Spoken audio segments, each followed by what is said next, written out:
Halo semuanya, di sini saya akan membahas tentang manajemen stres pada masa pandemi COVID-19. Kondisi pandemi COVID-19 menyebabkan sebagian orang merasa khawatir atau takut yang berlebihan dan berpikir yang tidak masuk akal. Tidak jarang mereka memiliki kecurigaan dan prasangka pada orang yang memiliki tanda-tanda penderita COVID-19. Keadaan demikian membuat seseorang mengalami sulit tidur, sakit kepala, dan gangguan fisik lainnya. Inilah yang disebut kondisi stres. Pada masa pandemi COVID, kondisi stres dapat diklasifikasikan menjadi 3 ruang lingkup. Stres akademik yang biasa dialami oleh siswa atau mahasiswa, stres kerja, dan stres dalam keluarga. Stres akademik. Proses belajar menggunakan media online lebih melelahkan dan membosankan, karena siswa atau mahasiswa tidak dapat berinteraksi langsung baik dengan guru maupun teman lainnya. Dengan demikian mengakibatkan frustrasi bagi siswa atau mahasiswa, dan bila terus berlanjut dapat menimbulkan stres. Stres kerja. Tidak adanya kepastian kapan masa pandemi COVID ini berakhir menimbulkan ketidakpastian bagi para pengusaha dan para pekerja. Tidak sedikit perusahaan yang melakukan PHK karena mandeknya kegiatan. Inilah antara lain yang menimbulkan stres kerja di masa pandemi COVID-19. Stres dalam keluarga.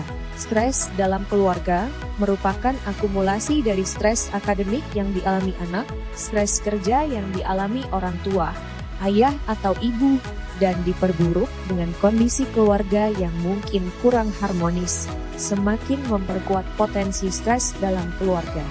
Survei mengenai kesehatan mental yang dihimpun oleh Perhimpunan Dokter Spesialis Kedokteran Jiwa Indonesia yang dilakukan secara daring menjelaskan bahwa sebanyak 63% responden mengalami cemas dan 66% responden mengalami depresi akibat pandemi COVID-19.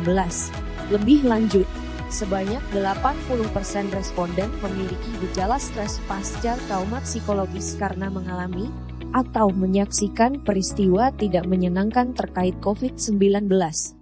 WHO merumuskan strategi untuk menghadapi stres selama pandemi COVID-19.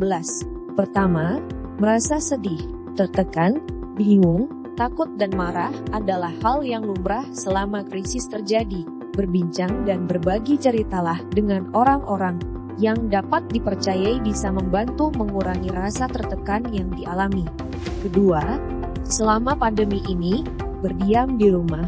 Lebih dianjurkan untuk meminimalisir penyebaran virus dan kontak fisik dengan orang banyak. Menjaga gaya hidup sehat dengan asupan gizi yang cukup, pola tidur yang baik, olahraga dan berinteraksi dengan orang-orang yang disayangi bisa dilakukan selama berdiam di rumah. Ketiga, menghindari rokok, alkohol, dan narkotika untuk menyelesaikan masalah emosi. Keempat, mencari fakta-fakta dan info terbaru yang dapat membantu dalam menentukan tahap pencegahan yang tepat dan menghindari berita-berita yang tidak valid dan kredibel. Kelima, mengurangi kecemasan dengan membatasi media yang menyebarkan informasi yang membuat semakin cemas dan takut.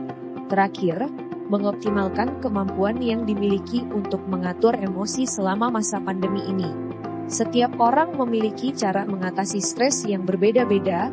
Cara ini perlahan berubah menjadi kebiasaan jika dilakukan terus-menerus. Berpikir positif dengan selalu menjaga imunitas tubuh dan spiritualitas menjadi salah satu cara agar terhindar dari stres. Memanfaatkan waktu yang sebaik-baiknya untuk beraktivitas secara positif dengan tetap memperhatikan protokol kesehatan menjadi solusi dalam menghadapi stres di masa pandemi COVID-19. Semoga informasi tadi dapat bermanfaat. Sampai jumpa.